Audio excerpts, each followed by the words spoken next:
Proof, Will. Thank you very much. Wow, how embarrassing. Great to have you here. Thank you so much. Good to be here. Woo-hoo. Cool. Will, can you let us into your world a little bit? And based on the fact of you're a songwriter for Universal, which on its own is pretty cool, what's kind of a typical day in the life for you? Funny you should ask. I'd say, well, for me, I write songs for other people. This is my main job. So I don't write for myself. Yeah. I write pop songs and pitch them to other people. So I need to be kind of teamed up. I'm what they call a top liner. So I write the melody and lyrics and kind of everything that you'd think you'd sort of play on a guitar of a song. Yeah. But these songs have to be submitted as finished demos, as finished records, so that whoever makes the decisions can decide if they want to put their artist on it. Yeah. So I get paired up with people who can make those records sound like finished records. Cool. So my job is to go in on a daily basis with a different person, and my manager will decide who I go in with, and I write a song usually with them, and to varying degrees, and then they finish it off and make it all good. Then I sing it, and then I split. And then the sales come in, and the rest is history, right? And I get gold that tea. Easy. How did you know that it was truly what you wanted to do, that you wanted to follow this calling of music? I think, there's never any specific moment. For me, there's never any specific one moment where you go, oh, God, sort of eureka moment, like, this is for me, and gosh, how could I ever do anything else? For me, it was more like a bunch of trigger points as you go along, if that makes any sense. Yeah. You know, you're always looking for the sort of not so much reinforcement, perhaps reinforcement, but those points where you get just indication signals that you're kind of following the right spots as you go, like for me it was, when I was in a band when I was sort of 14, 15, you'd do a gig and all your mates would go, oh wow, it was like a real song, and you'd you go, oh right, okay, right, so it's like a real song, okay. And then you carry on a bit more, and you know what I mean? It's about getting those kind of those sort of pushes as you go. So I wouldn't say it was one moment where I thought, right, this is my calling.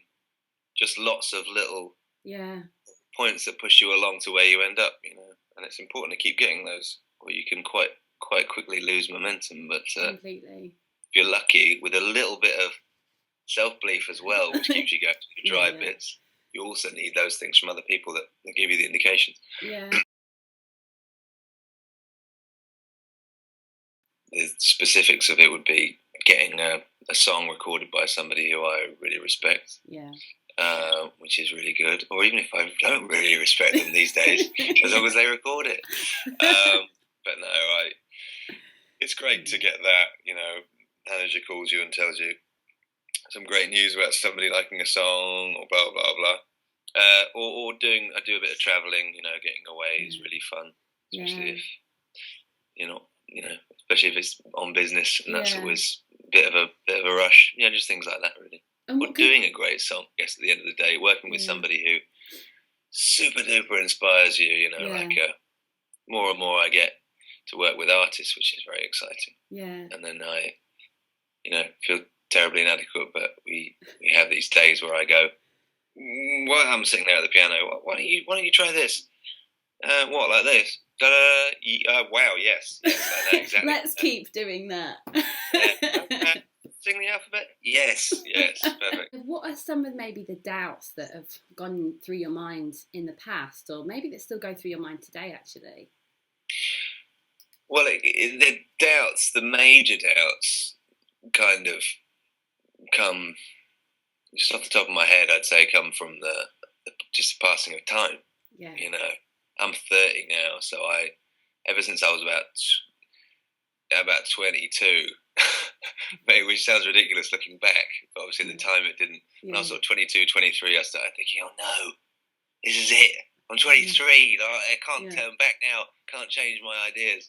And so then you think, oh no, crikey, you definitely could have done. But I guess the major doubt is that the more you invest, the longer you stick with something, obviously the further down the path you come. So that's, in answer, I guess I'd say that's the major thing that over the years has sort of been like, Okay, right. Okay, further in now. Okay, this really, really, really better work. Got you. What's that kind of taught you, Will? Thanks. I told you we'd go deep. What's it taught me? What do you mean in terms of? Well, in terms of like knowing to keep going, putting one step in front of the other, and realizing that looking back, your perspectives are different now. How's the process of following these trigger points and having a degree of patience and trust in another one will come? What's that kind of taught you about maybe what to expect, or what this whole experience of following a career in such a competitive and creative industry has been like? Yeah, I think you need to. Oh God, it's difficult because it does sound a bit like a sort of bit sanctimonious perhaps, but it's about basically having the right support, and obviously you can't do anything without. You can do something. You can do something if you're a total lone soldier, but I definitely had lots of support in terms of just love and people being realistic to me. Mm-hmm. But you also, I suspect, I haven't found the winning combo. I'm not a millionaire, but the thing that kept me going is that support. The second thing, I think you have to have a really healthy dose of realism. Yeah. Do you not? Where, there's this awful thing where you watch the X Factor or whatever, and you see 10,000 people standing in a queue, and 9,500 of them could just go home. And that sounds awful, but it's true. And I think this whole sort of following a star thing, as uninspiring a thing as it may be to say, I think you have to be quite cold with yourself in terms of, and it doesn't have to just be constantly saying, oh, well, actually, maybe I'm rubbish, maybe I'm no good, because that's pointless negativity. But if you can keep along the checkpoints, keep being realistic about, what, maybe that bit isn't for me, and maybe I should go slightly off over here because I seem to be better at that, and it's I've slightly forgotten the question, but I think no, completely. We were talking about kind of like what you need and what you've learned, and what I'm hearing there, we talked about realism there, and what I'm hearing is that you have, even though you're kind of 8 years in, and like you said, this really better work. There's an element of always reading every day in every situation anew, afresh there, and not taking it for granted, and thinking that there is just one way to do it. Exactly. And I think that's exactly what I think people that are watching this video will be interested in as well, because you mentioned the X Factor, and there's an impression that if you want to get in the music industry, get in a queue, sing for a couple of people, and off you go. You'll be on telly at Christmas. Isn't that nice? And you deserve it as well. And I just think, it's up to people to prove that they deserve it. Yeah, isn't it? Completely. And sometimes things just aren't for you. I tried to be in a band for years and years and years, but and I was good. I was perfectly good. But then I guess the good thing about rising up in a thing that you're constantly in a very competitive field is there seem to be these sort of levels of extra sort of pools that you get into where you'll be really, really good in your pool, and then you sort of have a process of a couple of months where you think, crikey, oh God, I met this guy, and turns out I'm rubbish for this pool, and that's always actually really good. Swim to the side and off out you get. That's right. Bomb into another one. Yeah, but you've moved up and you've started to judge yourself by that level, and it's important to keep judging yourself by working with people who are better than you. And I think it's about perseverance and having a sort of following a consistent thread. Yeah. But as you say, the question being what does it feel like? I think it's incredibly gratifying on a daily basis, being able to get up, as people say, and do what you love, which is, and you never really forget how lucky that is. But there's the pretty healthy sort of sized spectre, a shadow of better not screw this up.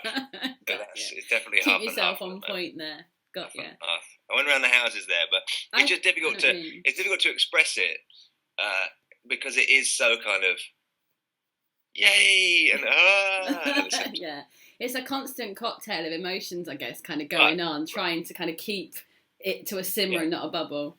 Exactly, and especially if you're kind of vaguely realistic about the whole thing. Yeah, and thinking about kind of other people out there, and based on your experience, like, what do you think is the biggest myth that stops people from ultimately following what they want to do? Whether that's make more cupcakes in their kitchen and sell them at the weekend, or make a transition. I'd say, I have to say, it sounds a bit sort of slightly nerdy thing to say, but I suspect it's about routine and the sort of trapping, the sort of inertia of the sort of daily routine. It's very difficult to break out of. I mean, it applies more to less to my job and more to anything. You know, it's like trying to keep New Year's resolutions, or think yourself, I'm definitely going to go for a run every Tuesday and Thursday morning. You know, anything basically like that, like you said, cupcakes or whatever. Yeah, honest answer, I'd say, having thought about it a bit, is almost certainly habits that you get into while they're kind of bobbing along, incredibly difficult to break, are they not? Completely. When you do kind of get moments of thinking, oh, this is kind of feeling like it's not right, or when's the next thing going to happen, or where should I go now? What sort of things do you kind of tell yourself, or what kind of goes to your mind that you kind of think, it's all right, just keep going forward? I think the things we were talking about from before, about how you've invested a lot in it. Yeah. There's an element of you really can't turn back. Yeah. Obviously you could technically, but you know, you backed yourself so far. Yeah. You have to keep on going, but also it's about the good things that happen, I suppose, while you're going along, those sort of things that just give you a little shove, and looking for them as well, because sometimes it can be really crap. I mean, it's nothing like a sort of 15-hour shift in intensive care unit or something, I'm sure, but you know, relatively speaking, sometimes it can be a couple of months without anything particularly to push you along. But you have to look for the light spots. I love what you said there about backing yourself, because it's so funny, isn't it? How I'm sure there'll be people and you'll be in the pub and they'll be saying, oh, I'm not sure, and you'll be like, no, come on, it'll be fine, and you're encouraging them. But sometimes we just don't do that for ourselves, and I think that's a really powerful expression you said of backing yourself, because what you're not saying is sell the house, sell the kids, and actually sell the dog too, but it's kind of, why don't we give ourselves a little bit of the credit we might give someone we just met in the pub to make them feel better? You know, there's a lot to that. We're not that terribly nice to ourselves sometimes, and I think that is a gear shift that absolutely needs to change. Don't we all deserve just to be a little bit happier if we could? Yeah, but the thing is, I don't think it's necessarily, and I'm sure this isn't what you're saying, but I don't think it's necessarily about being really nice to yourself and telling yourself that you're amazing. It's more about, like, if you can be as realistic as possible with yourself and still carry on doing it, then I'm just trying to get the right words.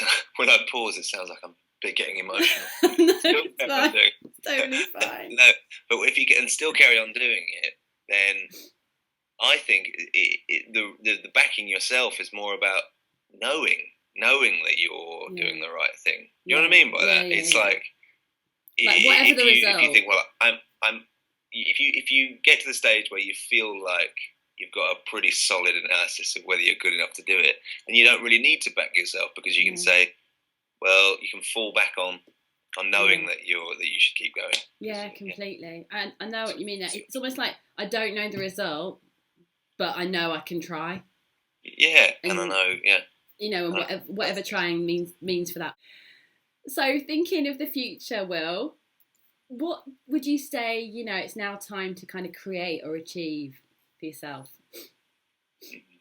I'd say, obviously, not obviously, but as we've discussed before, I do a lot of my work in Asia. A lot of my songs get taken in Asia and a little bit in Europe.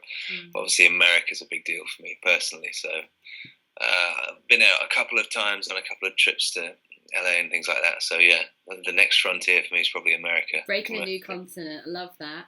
That's right. And then the final question we ask all the guests on Living Proof, Will, is what's it kind of now time to do? I mean, I guess, yeah, personally speaking, I'd say, I think when you're self-employed, when you're sort of steering your own ship, you have sort of list of to-do things, otherwise known as a to-do list. To do things that you can all get a bit scattergun, sort of. There can be quite a sort of lack of order in the way I get things done. So I've got to do that now. So it would be good. Yeah, personally speaking, it would be good to impose a bit more structure, perhaps. Get a bit more organised. And things like that. Love that. More organised. Head to America with your to-do list, Will. I love that. I will. Wait. Well, thank you so much for your time. It's been so cool to kind of get your perspectives and understand a bit more about you and what you've been doing. I think from some of the things you've been saying today, being kind of realistic about what it's going to take and what is possible and backing yourself are two of the key takeouts that I've found really interesting to hear from your perspective today. So thank you so much for sharing those, Will. All the very best in the future. We will be watching Rolling Stone for your songs in the charts in America for sure. And I just wish you all the best, mate. And thanks again for taking part in Living Proof. Okay. Thank you. Okay. See ya.